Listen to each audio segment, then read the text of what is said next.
গাইবান্ধার সুন্দরগঞ্জে স্থানীয়দের টাকা হাতানোর মূল master mind UP chairman Badirul. টাকা ছাড়া কোনো কাজ করেন না তিনি। অভিনয় করে দায় চাপান সচিব ও হিসাব সহকারীর ঘাড়ে। বিস্তারিত দেখুন গাইবান্ধার সুন্দরগঞ্জ থেকে ফিরে এনাম বিন ফারুকের করা চতুর্থ পর্বের ধারাবাহিক অনুসন্ধানী প্রতিবেদনের দ্বিতীয় পর্বে। অতি সম্প্রতি গাইবান্ধার সুন্দরগঞ্জ উপজেলার ২ নম্বর সোনারাই ইউনিয়ন পরিষদে টাকার বিনিময়ে টিসিবির স্মার্ট কার্ড বিতরণের বিষয়ে সুন্দরগঞ্জে টাকার বিনিময়ে টিসিবির স্মার্ট কার্ড বিতরণের অভিযোগ শিরোনামে একটি ধারাবাহিক অনুসন্ধানী ভিডিও প্রতিবেদনের প্রথম পর্ব প্রকাশ করে অগ্রযাত্রা। প্রথম পর্বের প্রতিবেদনটি প্রকাশের পরপরই গোটা দেশে বিষয়টি নিয়ে চাঞ্চল্য তৈরি হয়। বিশেষ করে সুন্দরগঞ্জে বিষয়টি টক অব দ্য টাউনে পরিণত হয়।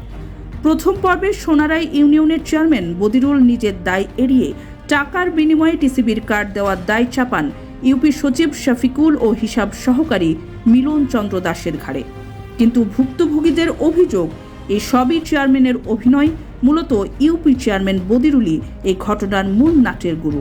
ইউপি সচিব এবং হিসাব সহকারী কেবলমাত্র দুর্নীতিবাজ এই চেয়ারম্যানের ক্রাইম পার্টনার হিসেবে আদেশ তামিলকারী হিসেবেই কাজ করেছেন।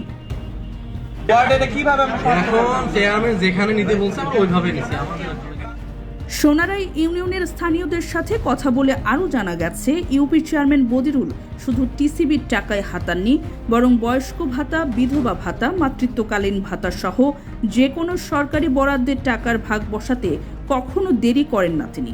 এছাড়া হোল্ডিং ট্যাক্স সহ বিভিন্ন কাজেও আদায় করেন ঘুষ। মোট কথা, জনগণের ভোটে নির্বাচিত হয়ে জনসেবা করার কথা থাকলেও UP chairman Badirul Sonarai union পরিষদে লিপ্ত হয়েছেন ব্যাপক ঘুষ বাণিজ্যে। টাকা ছাড়া কোনো কাজই করেন না তিনি। এতে ক্ষুব্ধ প্রতিক্রিয়া দেখা দিয়েছে সোনারাই অঞ্চলে।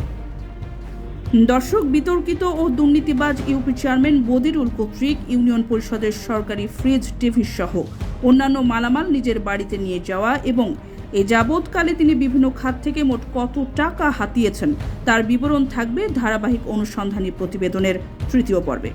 চোখ রাখুন অগ্রযাত্রায়।